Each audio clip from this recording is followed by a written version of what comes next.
Là, on va passer sur une énergie qui ne sera plus exclusive, qui va être disponible. Et pour une autonomie totale, même de toute personne qui va avoir cette technologie du solaire, qui existe déjà depuis longtemps, hein, mais c'est marrant, on n'en a jamais fait la promotion. Hein. Elle n'a jamais été promue, c'est un truc, on dit, c'est même polluant, parce qu'il y avait même des éléments qui étaient vrais jusque-là, par rapport au stockage, par exemple. Parce qu'autant un panneau solaire, c'est facile à recycler, c'est pas polluant à fabriquer, mais on vous disait oui mais on peut pas stocker, donc c'est des gros problèmes, et le lithium et tout ça, et ça va voler en éclats. Vous savez très bien, et là aussi c'était maintenu dans les cartons depuis des années, la technologie de stockage de l'énergie en batterie existe avec des éléments propres, faciles à fabriquer et à recycler. Là, pour ceux qui s'y intéressent sur le marché du solaire, les prix d'ailleurs le prouvent, la batterie lithium, le prix a été divisé en 2 sur une année. Vous voyez bien qu'on ne peut plus tenir le truc, ça va déferler, ça va être une libération totale de l'autonomie individuelle. Mais là, vous imaginez bien, vous stratégiquement, si vous êtes un peu éveillé aux équilibres mondiaux, que les anciens patrons du système là, ils peuvent pas accepter ça. Ils vont pas pouvoir facturer, ils vont pas pouvoir vous tenir dans leur logiciel, si chacun a une autonomie. Donc là, nous sommes à la charnière de quoi? D'un principe qui est en train de changer sa source énergétique, donc une libération de l'individu. Mais comme les anciens maîtres veulent garder l'autorité sur leur cheptel, soit ils réussissent leur coup en imposant le logiciel collectif, donc sociétal, d'après, et là on est sur le fameux rêve dont on parle depuis toujours sur cette chaîne, l'intelligence artificielle, la technologie quelque part chimérique et artificielle qui vous maintiendra dans ce monde artificiel, dont au final vous n'avez pas besoin, puisque vous pouvez avoir le même dans le relatif avec le même confort, mais sans ces chimères qui sont absolument exubérantes et déviantes.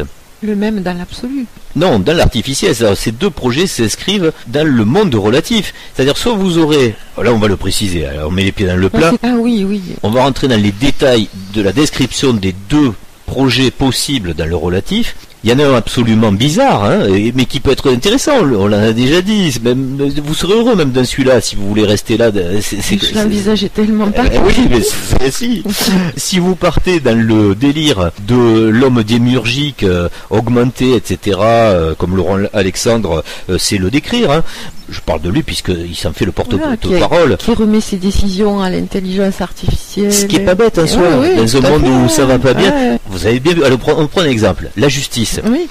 Eh bien, ça tourne pas bien rond tout ça. Si vous mettiez tout dans l'intelligence artificielle, il n'y a plus besoin de juge ni d'avocat. Vous avez dans la seconde même, grâce aux jurisprudences, vous rentrez les faits et ça fait une sanction au bout qui est la même pour tous fait équivalent, etc. Bien sûr. Bon, après il y a des tordus qui poussent le raisonnement jusqu'à dire aussi que la monnaie devrait bénéficier de ce genre de justice, avec la blockchain, avec les crypto-monnaies.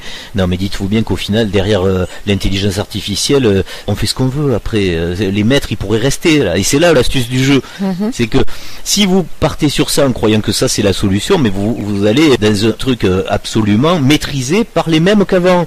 Voilà, ça il faut bien le comprendre. On va d'ailleurs mettre des détails de précision pour le prouver juste après avec les icônes du moment qui sont représentatives de ça. D'ailleurs on pourrait en parler d'ores et déjà.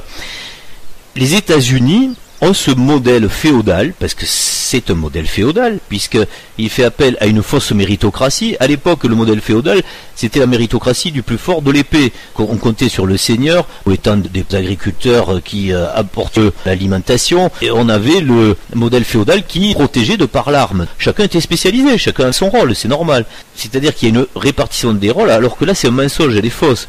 On vous met ce modèle féodal de fausse méritocratie avec des personnalités cultes. On va prendre Elon Musk, c'est notre chevalier servant, ce moment, qui s'accapare ce logiciel qui devrait être public, collectif. Il est non pas même résumé à la NASA, à un organisme d'État, à un pays, il est personnel. À un individu. À un individu. C'est-à-dire que même là où à une époque, mais le glissement, mais il est énorme, personne ne l'a vu, c'est un truc de dingue. Même le droit international devait interdire cette dérive. C'est-à-dire qu'à un moment, le droit international prévoit dans l'espace une communauté, une universalité, ne serait-ce que terrestre. Mais là, vous avez des projets maintenant, que ce soit Jeff Bezos, on va pas citer toutes les compagnies privées, mais c'est les mêmes, tout ça. Le but est le même. C'est une féodalité donc qui s'installe.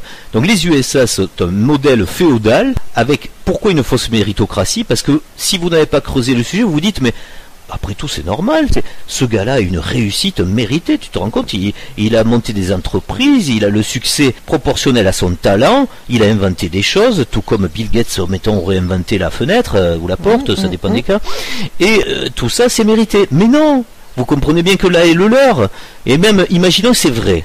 Ils ont inventé des choses extraordinaires qui nous permettent d'évoluer scientifiquement pour aller vers de la technologie qui apporte du confort à l'homme matériel sur Terre. L'homme matérialiste, pardon, parce que matériel, on est matériel partout. Hein. Si on a créé la matière, que ce soit dans le relatif ou l'absolu, c'est bien pour que tout ça puisse exister au final. Sinon, une fois de plus, le gaz ne s'amuse pas avec du gaz. Donc il faut bien comprendre que ces personnes, ces personnalités représentent de véritables égrégores, pour certains d'ailleurs même d'admiration, du projet qui vient. À part qu'il faut se rendre compte que vous pourriez faire le même projet, ici dans le relatif, avec un collectif, ne faisant pas appel à des sociétés privées. Non, parce que la différence, c'est que l'objectif est toujours à des fins capitalistes. Du maître. C'est ça. Vous allez avoir un individu qui va maîtriser l'espace et un mode de communication dans l'espace qu'il va vous vendre demain. Ça veut dire que c'est une richesse mondiale qui va à un individu. On va aller jusqu'au bout. Prenez bien en compte ce qui se passe derrière tout ça, parce que c'est pas rien du tout. Pour parler de Elon Musk, qui prend d'ailleurs comme par hasard l'égrégore Tesla aussi, ça aussi c'est quand même terrible. Qu'est-ce qu'il fabrique ?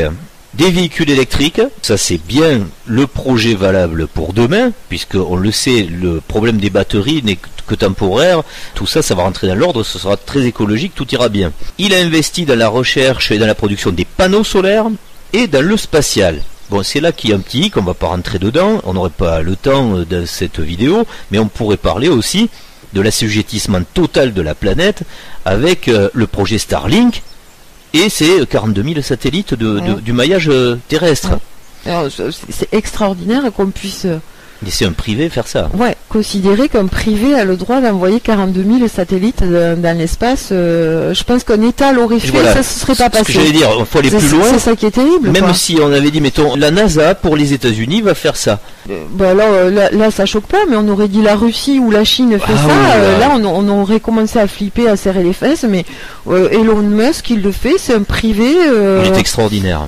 C'est pas de la philanthropie là qui est en train de se passer. Et on a la même chose, on redouble le logiciel avec sur Terre l'installation de la 5G.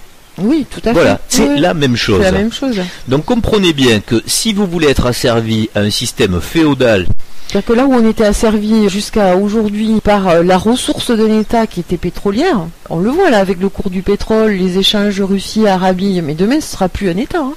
Ce sera un privé. Mais c'est la même chose au final, parce que là c'est un sketch qui se passe. Hein. C'est-à-dire qu'on veut vous faire croire que c'est chaotique.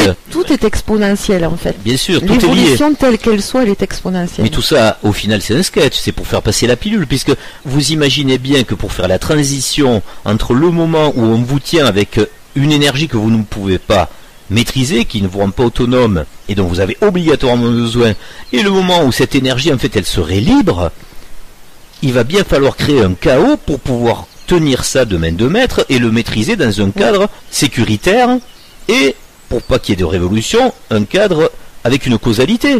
Donc derrière, on sait ce que c'est tout ça. Une technologie que vous ne maîtrisez pas, des pays qui n'ont plus de souverainisme, parce que le danger serait quand même un pays qui montrerait l'exemple en disant, on en parlera à la fin, qui dirait non mais nous on va tout changer et vous allez voir on a une solution. Mais ça on va le dire à la fin. Et c'est ce qui peut se passer si un autre projet, donc dans le relatif, s'installe avec une autre solution qui est absolument collective et non pas de féodalité, de fausse méritocratie. Donc on finit sur ce chapitre là de compréhension de cette transition. Donc ils veulent pas perdre la main sur leur autorité. Et là, vous savez la finalité, pourquoi c'est comme ça. Parce que ils veulent toujours garder cette différence. Il y aura toujours dans ce projet une différence entre le petit, qu'on va dire pauvre, et le grand riche qui vit pas les mêmes choses. Bon, est-ce que c'est souhaitable? Est-ce que c'est envisageable dans le projet qui s'inscrit? On n'est pas là pour le juger, c'est une constatation, c'est tout. Mais là, vous voyez bien que c'est ça le projet de ceux qui veulent pas lâcher les rênes. Mais il existe une autre solution. Et on aura l'occasion de regarder en détail ce que ça pourrait donner à la fin de cette vidéo. En tout état de cause, qu'est-ce qu'il fallait créer donc? Cet effondrement économique. Mais là aussi, une fois de plus, comme tout le reste, vous vous rendez bien compte que c'est risqué pour eux. On est sur la lame du rasoir là. C'est-à-dire que soit ça peut glisser sur ce qu'ils ont prévu, à travers cette espèce d'électrochoc qui rend tout le monde vulnérable, avec la peur de la mort, la santé en jeu, etc. Là, oui, toujours nos sauveurs, la etc. première peur, c'est celle de la santé, donc de mourir, d'être malade. Et puis le choc psychologique par rapport aux proches, par rapport à la perte des proches, mais aussi tout juste derrière, c'est l'aspect économique. Mais est-ce qu'on fait un Bretton Woods ou pas? Voilà. Et c'est la même chose qui va se poser. Soit vous les prendrez pour des maîtres, une fois de plus, qui viennent vous sauver, soit vous comprenez pas que ça y est, le projet est entériné, on continue avec la féodalité telle qu'elle a toujours existé. C'est bel et bien ça qu'on vous demandera de valider. Mais à un moment, soit vous avez des arguments intelligents pour apporter autre chose, soit c'est ce qui va et puis c'est ce qui se passera. Chacun